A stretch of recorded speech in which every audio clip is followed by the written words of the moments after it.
我在浴室里发现了一团不属于我的长发，开始我认为只是上一任租客留下的，随手清理后便没放在心上。然而今天新的头发又出现了，不安的情绪瞬间涌上心头。我没有室友，房间的门卡也只有我一人持有，难道有人在我不知情下进了我的房间？因为是公寓出租的旺季，公寓管理员李姐带我来看房子的时候，只剩下这间404房间，屋内的布局和宣传单上介绍的几乎没差，当即我就决定入住了下来。可没想到，我已经连续2天发现这个不属于我的头发了。我率先检查了门窗，并没有被破坏的痕迹，可是头发肯定不会凭空出现，这一切真的太诡异了。我去找了公寓前台小美，她总是笑容满面，又和我年龄相仿，我们一直聊得很投机。但今天在她的话语中，我得到了一个重要的信息：公寓的管理员李姐有一张万能房卡，也就是说，除了我，她也可以打开我的房门。难道真的是李姐吗？正在我思索的时候，刚好碰到李姐神情慌张地从隔壁的房间走了出来，她尴尬地冲我点了点头。就在经过我的时候，她头发的香味瞬间引起了我的警觉，和我浴室里的那团头发味道惊人的相似，这让我更加对她产生了怀疑。但她为什么要这么做呢？我迈着沉重的步子回到了房间，印象中我隔壁住的是一个年轻长发文艺男，生活中他们之间应该不会有任何交集才对，为什么李姐会从他房间出来？我心里纠结万分，想直接去质问下李姐，可又拿不出任何证据。好在隔天晚上浴室里并没有新的头发出现，我心事重重地整理着衣服，却意外地发现最喜欢的红色卫衣不见了。我翻遍了整个屋子，但都没有找到。我有点疑惑，不确定是不是搬家的时候没把它带过来，还是说有人拿走了我的卫衣。想到这里，我的头皮一阵阵发麻，但又觉得是因为头发的事情害得我想多了。我觉得有些压抑，想着出去透透气，顺便将垃圾扔掉。然而就在我刚靠近垃圾桶时，我听到一阵窸窸窣窣的声音。我定睛一看，竟然是住在我隔壁的文艺男。更诡异的是，他身上穿着的竟然是我丢失的那件红色卫衣。我震惊地捂住了嘴巴，难道是他进了我的房间？但我又想到昨晚李姐神色慌张地从他房间跑出来，还是说是他和李姐之间有什么秘密？我蹑手蹑脚地往后退去，生怕惊动了他会惹来更大的祸端。路过前台时，小美看出我神情恍惚，关切地问我发生了什么事。我忍不住把心中的疑虑说了出来。小美表示之前从没听过公寓里丢失过任何东西，但又出于担心，便表示晚上可以过来陪我。当晚我格外好眠，而我的房间内也没有再多出头发或者出现什么异常。直到第2天下班后，我忘记带房卡，突然想到小美之前跟我提过李姐那边有万能房卡，想了想，我便给李姐打去了电话。电话很快接通，李姐表示她现在不在，让我去找小美，她知道万能房卡在哪里。我瞬间愣怔在了原地，那为什么小美会说只有李姐有房卡？当晚我做了个噩梦，梦里我回到了小时候，有个女孩一直在喊我的名字，小谢，小谢，小谢。一种愧疚感迫使我猛地睁开了眼睛。小美不知何时来到了我的身边，她手里拿着我丢失的衬衫，闷闷地开口道：你还记得我吗？我是公寓管理员李姐，万能房卡一直都放在固定的位置，我和小美都可以用它帮忘记带房卡的租客开门。403的阿龙一直在疯狂追求我，可我已经有了家庭。那天去找阿龙也是想跟他摊牌，没想到在门口碰到了小西，希望他什么都没有听到吧。我是阿龙，最喜欢的颜色是红色，我很喜欢李姐这样有魅力的女人。那天去翻垃圾桶，是因为我的相机的储存卡不见了，我找遍了所有的角落都没找到。我穿的衣服确实是我自己的，其他我什么都不清楚。我是小美，曾经我有个好朋友，当所有人都孤立我的时候，他也选择远离了我。当他再次出现在我眼前时，我发现他竟然完全不记得我了。下水道口的头发其实是李姐的，不过是我故意放的。小西丢的那件衣服也是我拿走的，就是要让他自投罗网，100%相信我，然后我再将他推向深渊。可没想到他最后还是发现了。深夜，我被一阵细碎的脚步声惊醒，我恐惧地畏缩在床上，一颗心提到了嗓子眼。我清楚地记得睡前已经将店里门窗锁好了，那屋外的到底是谁？我下意识地想要开灯，可当我的手触碰到开关时，突然反应过来，如果外面的人知道我住在店里，会不会闯进屋子里对我下手？与此同时，一束光从窗外映了进来，我瞬间屏住呼吸，死死捂住嘴巴，整个人不停地瑟瑟发抖。好在没过一会儿，那束光就消失了。我小心翼翼地翻找着手机准备报警，却发现手机已经黑屏，这才想到昨晚回来的太晚，忘记给手机充电了。悲催的是，充电器放在了外面的收银台上，我急得眼泪都要流了出来，该怎么办才好？大厅里的脚步声越来越清晰，还伴随着细细碎碎翻东西的声音，声音一点一点地敲打在我的心上。我鼓起勇气，蹑手蹑脚地下了床，因为害怕外面的人听到动静，连拖鞋也没敢穿，小心翼翼地掀开玻璃窗的帘子，观察着外面的情况。漆黑的大厅，一个身影正站在收银台前翻找着，嘴里一直在嘟嘟囔囔，可能是收银台里的零钱比较少。他愤怒地用力关上抽屉，吓得我一个哆嗦。猛然间，我突然想起卧室的房门没有反锁，我咬紧嘴唇，悄悄地走到了门口，小心翼翼地扭动着门锁，没想到还是发出一声清脆的响动。糟了！下一秒，哒哒的脚步声再次响起，而且越来越近，他朝卧室走来了。我的心跳再次加快，恐惧和紧张的感觉让我几乎窒息。突然，门把手被他来回拧了2下，多亏我反锁了门，他并没有拧开。嘎吱嘎吱的声音仿佛砸在我的心上，我用力捂住胸口，眼泪不停地往下掉。接连不断的撞击声响起，我的魂都差点吓没了。巨大的响动让我毛骨悚然，我甚至能感觉到门板的碎屑落在脸上。在我以为他下一秒就会破开门的时候，声音却戛然而止。短暂的手机震动声响起，似乎是他身上的。他好像迟疑了几秒，才响起了渐行渐远的脚步声。就在我准备松一口气时，脚步声竟然又返回了。只是这一次，他并没有再靠近卧室。门外响起了一阵打砸声，没几分钟便没了声响。一阵漫长的等待，我悄悄掀开了帘子往外望去，在确认他确实离开之后，我才彻底松了口气。警察赶到时，我依旧没有从恐惧中走出来，说话依旧哆哆嗦嗦。看到店里被砸了一团乱，我泪流满面。警察同志，会不会弄错了？我平时对他很好的，他怎么可能做出这种事情呢？他是这一带的拾荒者，我记得他第一次来我店里要吃的时，不停地哀求我见他可怜，就给他煮了一碗面。那时的他冲我连连道谢。此后的日子里，他总是来店里讨要食物，我也从来没让他跑空过。渐渐的，他把这里当成了自己的落脚点，每天都来吃饭，而且还自来熟的把店里的废品据为己有。他的做法让我心里很不舒服，可是考虑到他身世可怜，就默认了他的行为。前天因为家里突发急事，着急关店门的我便把他拒之门外，但我也没想到这件事竟然让他怀恨在心。如果半夜有人敲门问你借东西，又声称是你的邻居，你会开门吗？我最近刚租了一套房子，虽然是个老小区，但是社区治安还算可以，我便安心住了下来。可刚住下没2天，夜里的一次停电彻底打破了这份宁静。大概夜里11点钟，刚准备入睡的我被敲门声惊醒，我想打开床头灯，却发现竟然停电了。我皱了皱眉，门外的敲门声还在继续。我不耐烦地回道：谁呀？阿姨你好，我是住在对门的珊珊，请问你家有蜡烛吗？听着询问声，好像是一个小姑娘的声音，但我透过猫眼望去，楼道也漆黑一片，什么都看不清楚。阿姨，你家有蜡烛吗？见我没回复，门外的声音再次传来，我暗道糟糕，这才刚来就找我借东西，那以后岂不是没完没了了？我一直有点社恐，跟不熟悉的人，哪怕是小孩子都不想有过多的交集，索性我冷冷地回复了句没有。可门外的人似乎并没有听出我的冷淡，突然笑了起来，话中还带了一丝得意。阿姨，我就知道你家没有，妈妈怕你害怕，让我给你送蜡烛来了。他的一番话倒是让我感到了一丝愧疚。映着手机的灯光，我准备开门的时候，猛然间我注意到一个细节，因为手机刚好停留在了 WiFi 的连接页面，我发现很多 WiFi 设备的名称依然挂着。这是不是意味着，并不是整栋楼停电，而是只有我家停电了？想到这，我不禁背后一凉，门外的敲门声还在继续。阿姨，你开个门吧，我把蜡烛给你。此刻，门外的声音好似催命般的响起，我死死咬住嘴唇，看了眼房门已经反锁后，便再没给他任何回应。直到第2天家里依然没有电，我联系了物业才知道，原来真的是我家的电闸被人动过，而且这栋楼根本没有一个叫珊珊的小女孩，这不禁让我一阵后怕。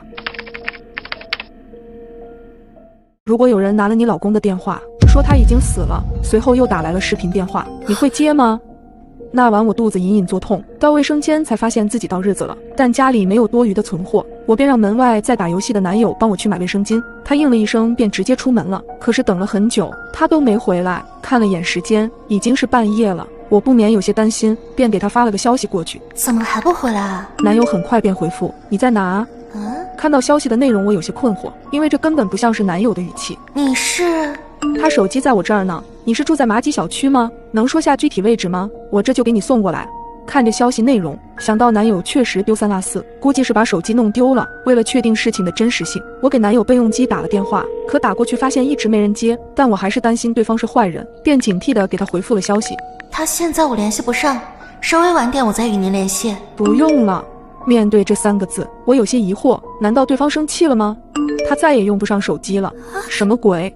这句话让我有些慌神。接着对方的一句话，让我突然手脚冰凉，脸色骤变。他已经死了。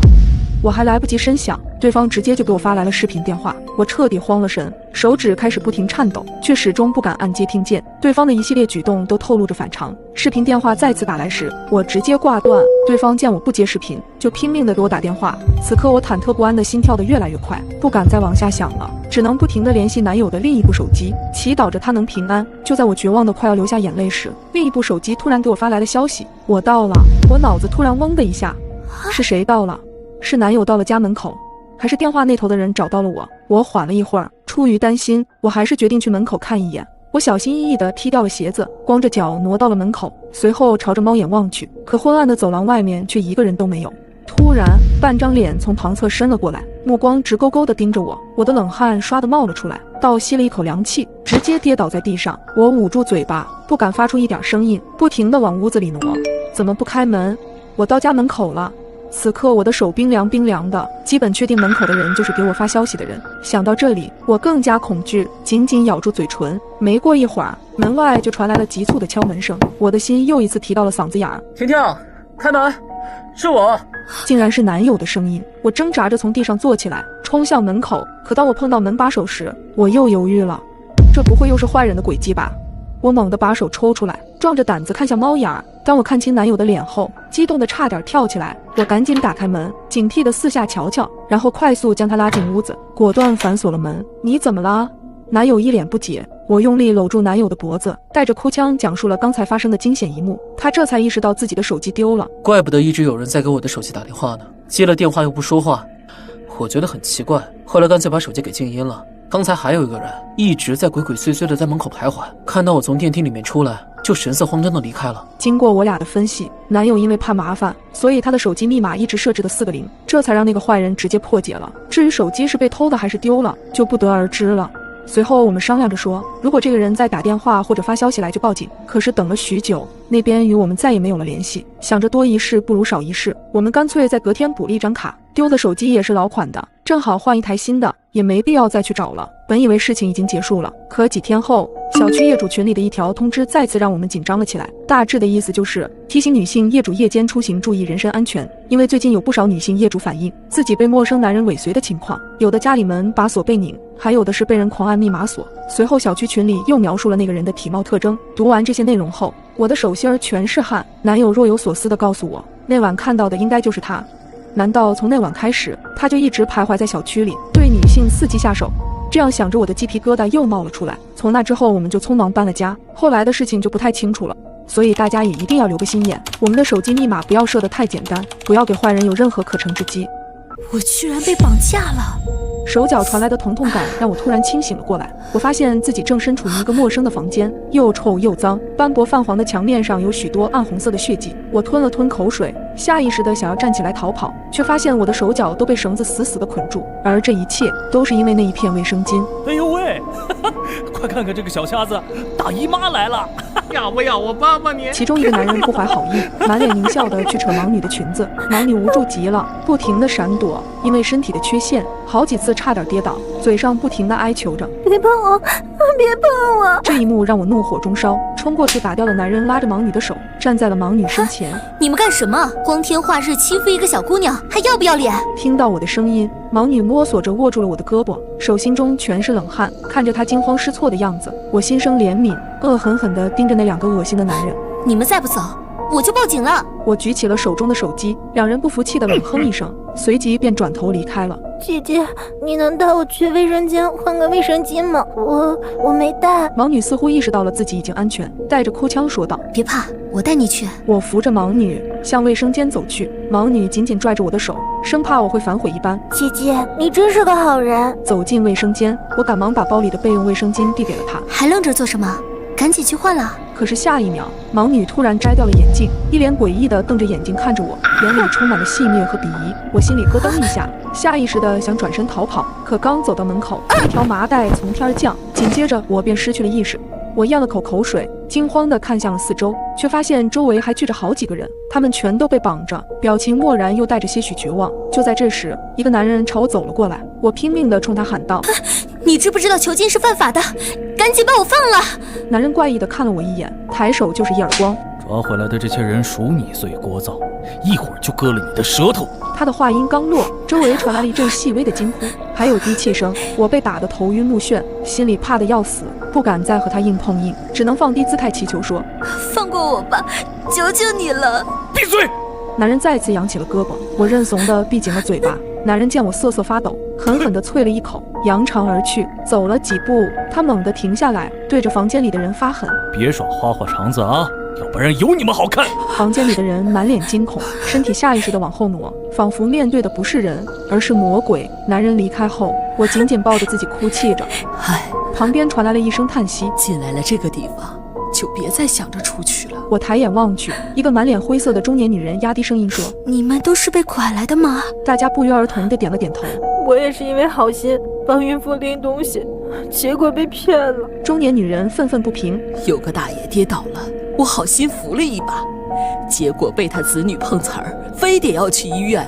我刚上车就被打晕了。我吓得脸色煞白，牙齿不停地打颤。他们要把我们送去哪里？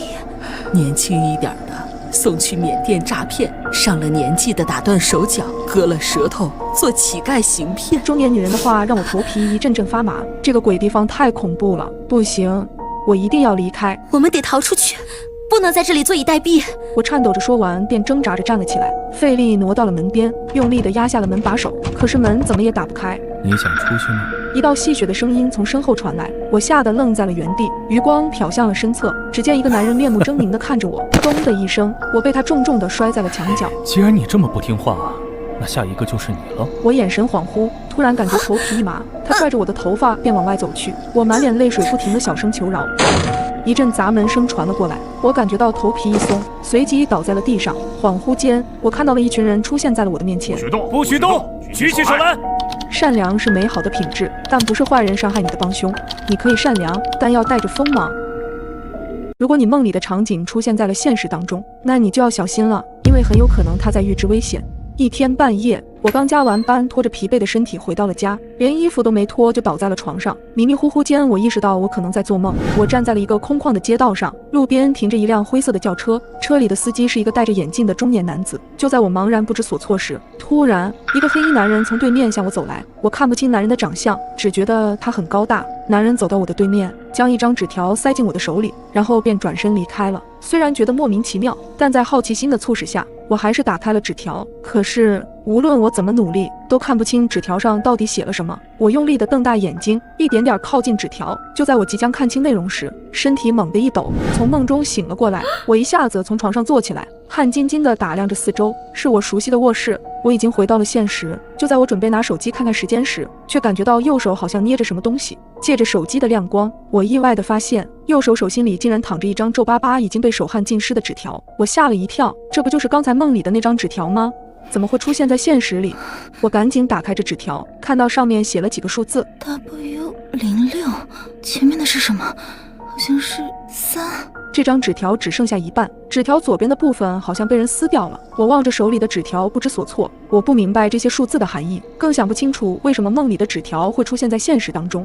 我不停端详着手里的纸条，终于发现了异常。我赶紧下床，从抽屉里拿了几本笔记本。很快就在其中一本中发现了一页残角，把纸条放上去一看，居然大致可以对上，但是还有一个小的空缺，而这个空缺就是被撕掉的那一部分。我又翻了翻这个笔记本，并没有其他发现。可让我奇怪的是，这纸条上面的字迹很明显不是我的。想到这儿，我突然不寒而栗，难道这屋子里面还有其他人？我壮着胆子巡视了一圈，并没有任何异常。随后我打开桌上的电脑，把摄像头对准了床头，又把录屏功能打开。如果我在做梦的话，明天一早我应该就能知道发生了什么。弄完摄像头以后，我的心依旧很慌，很久才睡着。不出意外的，我又做了一个梦，梦里还是那个看不清长相的黑衣男，手里依旧捏着一张纸条。然而正当要递给我时，旁边突然出现了一个男人，把我推搡到一边，一把夺走了纸条，然后转身逃走。我想抓住那个男人，却怎么也够不到，随后就从梦中醒来。这一次我的手里并没有纸条，着，我赶紧起身查看电脑里的视频文件，结果发现自己在睡着后竟然真的坐了起来，径直地走到了电脑桌前，又从抽屉里拿出笔记本，可正准备往上面写东西的时候，身体突然僵住了，几秒钟以后，又将拿出来的东西放回了原处，回到床上睡觉。原来这纸条竟然是我自己写的。虽然不知道它的含义，至少证明家里没有外人出入，我便松了一口气。然而就在前几日，我和男友在经过红绿灯时，一辆灰色轿车疾驰而来，男友把我推扫到一边，自己却被撞倒在地上，头上有血不停地流了出来。我吓得面色惨白，飞奔着冲向男友，一边哭一边颤抖着拨打了120。此时轿车的司机也走了过来，他是个戴着眼镜的中年男子，我瞟了他一眼，莫名的熟悉。司机看到男友的惨状后，不禁辩解说，他刚才是为了躲一个穿黑色衣服的男人，才猛打了方向盘，没想到会撞上男友。我顺着男人的手指看过去，并没有发现所谓的黑衣男人。猛然间，我突然意识到这个车和司机就是在我梦里见过的。我忍不住开口询问司机，今天是几号？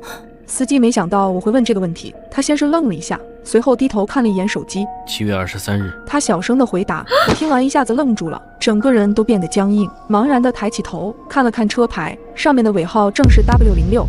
我居然因为一件送错的快递差点丢了性命。那晚我刚下班回家，门口就传来门铃声。您好，您的快递。我没多想应了一声，啊，麻烦放门口吧，谢谢啊。待快递员走远后，我便开门把快递拿了进来，心想着应该是老公出差在外面给我买的特产。可仔细看了眼快递面单，上面的地址门牌号是对的，只不过他是隔壁撞的，收件人我更是完全不认识。好在面单上有他的联系方式，想了想，我便打了电话过去。喂，你好，哪位？对方是个温柔的男生。你好，我是 A 幢402的，您的快递送到我这里了。我与他说明了一遍事情经过。这应该是快递员粗心搞错了吧，给你添麻烦了。你看这样行不行？你就放在门口，我晚点去拿。我便直接应了下来，把快递放回了门口。隔天一早，我发现快递果然被取走了，以为这件事就这么过去了，却没想到这一切只是个开始。之后没过几天，门口又出现一个快递。这怎么又是隔壁楼的快递啊？这快递员怎么回事啊？我虽然有些生气，但还是决定打电话给邻居。啊，又送错了，真不好意思，你方便帮我放到门岗吗？我看了一眼眼前的快递，这次的快递是一个比较大的箱子，看上去有点重量。他似乎感觉到了我的犹豫。家里有男人吗？这个快递有些重，你一个人应该搬不动吧？这个我确实搬不动。在他说了会自己来拿后，我便挂断了电话。没过一会儿，我就听到门外有悉悉嗦嗦的声音。出于好奇，我透过门眼往外望去，可却发现门外一片漆黑。我有些纳闷，就在我再次看去时，门外又恢复了正常。晚上和老公打电话聊起了这件事，他提醒我，如果再有下次就直接打电话给快递公司，不要随便和对方联系了。可我没想到的是，第3次很快就来了，但这一次却是他主动给我打的电话。你好，你是叫于小莫吧？你有快递被送到我家了，你方便来拿吗？听完他的话，我有些尴尬。真不好意思啊，你方便帮我放在门岗吗？好吧。我微笑着向他道谢。取回来后看到确实是老公前些日子买的咖啡机到了。然而这件事之后又过了几天，我再次收到了一份寄错的快递。原本我想打给快递公司的，却没想到邻居的电话直接打了过来。实在是不好意思，我是不是有份快递寄到你那里了？他的语气有些着急。对，是有一份你的快递在我这儿，要不我还放门口，晚上你来取。不，这份快递非常重要，你放在门口我怕丢了。要不这样，你把它拿回家，晚上下班后8点左右我去你家取，到时候你再放在门口。对方的态度诚恳，我想了想也不好拒绝。行吧，那我先把它拿回家吧。中途我还给老公打了个电话，听说别人要来我家取快递，他让我一定要记得把快递提前放门口。如果快的话，我晚上也能到家了。我点头应道。眼看着已经到了晚上，只不过时间还没到8点，门外就有了动静。一阵门铃声响起，我吓了一跳，刚准备询问时，对方先开口了。你好，我是你的邻居，我是来取快递的，今天下班早了些。听到是他的声音，我心里却平静了不少，想着人家特地来取快递，我不开门好像也不合适，便拿起那份快递走到了门口。开门之前我犹豫了一下，把门轻轻地拉开一条缝，突然一只手伸了进来，我脑子嗡了一下，意识到不对，紧紧地拉住门把手，一张脸瞬间出现在我眼前。他长相凶恶丑陋，面目狰狞可怕，此时我害怕极了，连大气都不敢出。你干嘛？你是谁呀？我壮着胆子喊道，他却对我毫不理睬，只是慢慢拉大了门缝。你到底想干什么？我的力气根本抵不上人家，只能冲着屋内大喊：老公，家里接人了，老公！别费力气了，你家里没男人。他一脸邪笑地看着我，我最终还是没挣脱过他，眼睁睁看着他闯了进来。我看到他手里拿着尖刀，刚准备关上身后的门，这时门又被外面的人用力地拽开了。是老公，他回来了。他突然的出现让眼前的男人吓了一跳，并趁他不备夺下了他手中的刀，直接吓跑了他。我也终于安全了。我们赶忙报了警，待警方来了之后赶去了 B 幢402，才发现这个屋子压根就没有人住。后来通过监控才发现，原来送错的快递从一开始就是个骗局。这个人的快递是他自己放过来的，而我的快递也正是他取走的，根本不是快递公司送错了。还好老公及时赶回来，不然后果真的难以想象。你在医院经历过最恐怖的事情是什么？1年前妈妈因病住院，我作为陪护也守在医院里。入夜，我想着帮妈妈打完水就准备回家，便提着热水壶走出了病房。走廊里格外安静，只有我一个人。一股阴风刮了进来，让我不禁打了一个寒战。我紧张的喉咙发紧，不自觉地加快了脚步。水房里只有一个人在打水，哗哗的水流声在这寂静的夜里显得有些突兀。我站在他的旁边，刚想拧开了水龙头，不经意的斜眼时，却发现那人的水壶已经满了，水溢了出来，躺在他的手背上，手背一片红肿。这可是开水，他难道不疼吗？水满了。我提醒了一句，赶紧帮他关好水龙头。哗哗的流水声戛然而止，女人猛地抬起头看着我，她的眼睛很瘆人，眼仁很小，几乎都是眼白。我害怕的咽了咽口水，小声的解释：你的水壶满了，水把你的手烫红了。女人机械地将手举起来，放在眼前瞧了瞧，然后又放下，接着提起水壶缓缓离开。自始至终她没有发出一丝声音，更没向我道谢。还真是个怪人。我打好水走出水房时，才发现走廊的灯突然莫名的闪着，甚至还有滋滋的火花声。一个行动病床迎面推了过来，床上盖着一块白布，下面躺着一个人。行走带来的风将白布翘起了一个边，我看到了床上那人黝黑的头发，真的是世事无常。我不禁叹了一口气，出于对死者的尊重，我赶紧避让。突然有人从身后猛地推了我一下，整个人不受控制地扑向了床上。好在我用力扶住了床沿，这才避免了尴尬。对不起，真的很抱歉，我真的不是故意的，刚才有人推了我一下。我不停地和对方道歉，推床的2个人并没有吭声，只是面无表情地看着我，他们的眼神透着古怪。我心里有些恼火，但又有些害怕，于是我直接转过头去找推我的人，可是身后空无一人，静，死一般的静。我不禁四下张望，诡异的是走廊2侧病房都房门紧闭，乌漆麻黑，一种深深的恐惧感袭上心头，身体止不住的颤抖。对不起，我真的不是有意冒犯，请您原谅。我转过身，低着头不停地道歉，然而许久没人回答。我悄悄地抬起头，瞬间吓得脸色惨白，拔腿就跑，因为移动病床和那2个不3个人不知何时消失在我的视线里，全程没有一丝声音，头上的灯依旧忽明忽暗地闪烁着，发出滋滋声。我一路狂奔到满头大汗，依旧没能跑到妈妈的病房门口。妈妈的病房离水房并不远，但我怎么走这么久还没有到？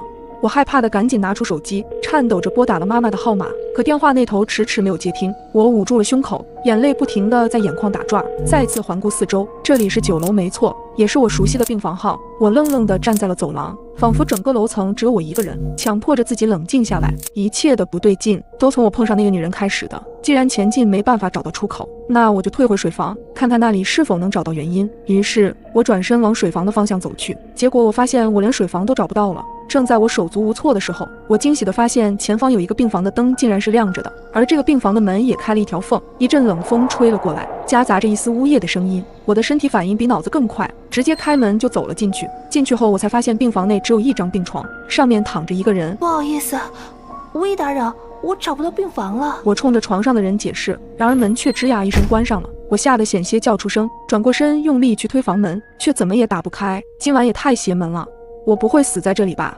就在我恍惚间，突然有人拍了拍我的肩膀，我僵硬地朝身后看去，身后站着的竟然是水房里的那个女人，她依旧面无表情地看着我。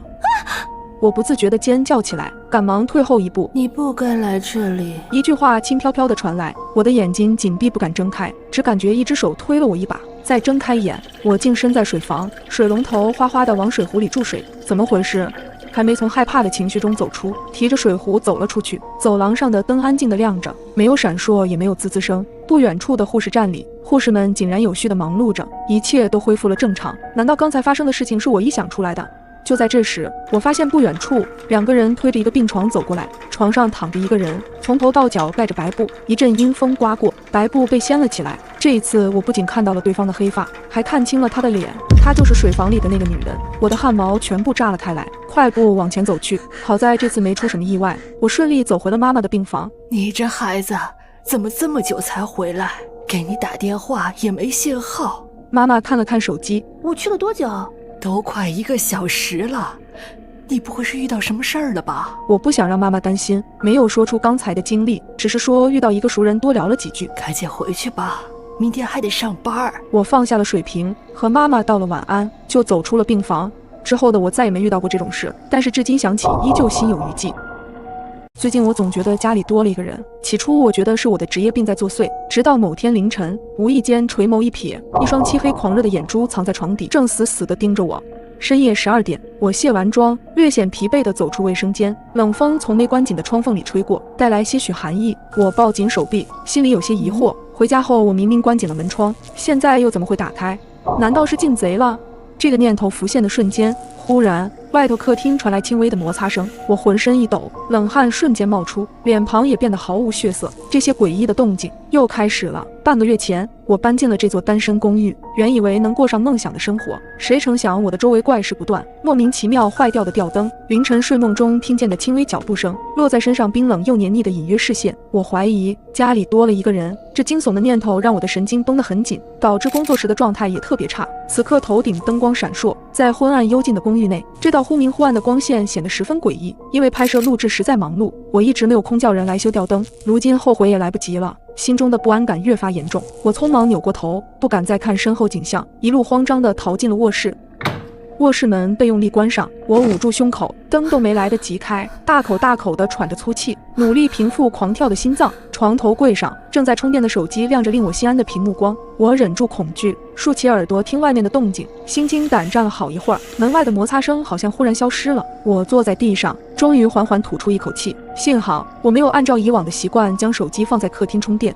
这个念头闪电般将庆幸的我劈将在原地。充电时，我的手机明明是关机锁屏状态，可此刻手机屏幕却一直亮着微弱的光芒，它分明已经被人解了锁。我腾的一下从地上站起，谁解锁了我的手机？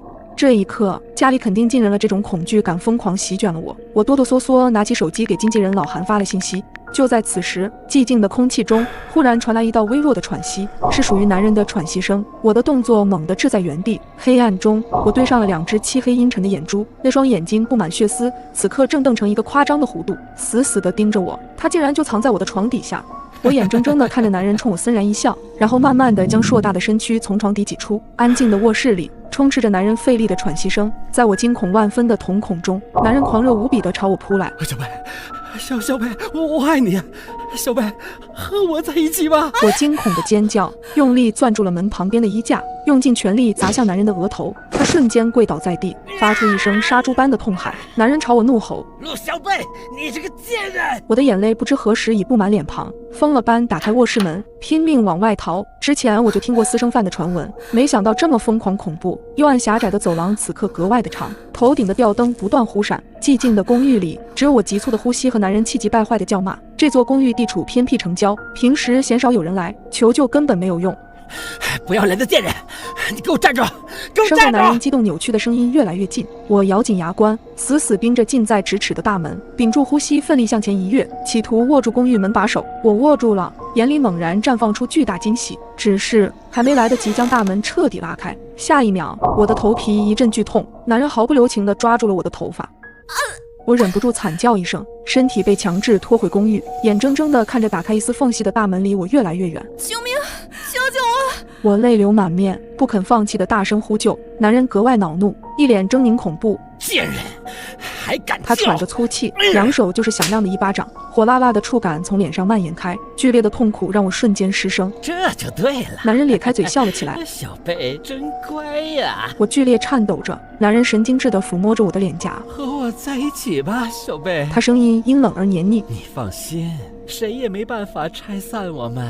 男人冰冷的左手落在我的睡衣领口，我惊恐万分地瞪大泪眼。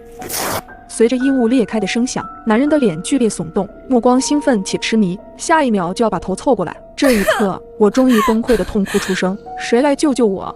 忽然，猛地传来一声巨响，大门被打开了，肥硕的男人被人强行从我身上拉开，随后被来人一脚踹在肚子上，哼唧了2声，没了下文。我蹲在墙边，止不住的哭泣。一件西装搭在我的身上，是我的经纪人老韩。他不停地安慰我说一切都过去了。后经调查得知，这个男人一直是我的私生饭，阴差阳错的被他找到了我现在的住址，于是就有了这次事情的发生。这件事给我的影响很大，我一直沉浸在极度的恐惧中，迟迟无法走出来。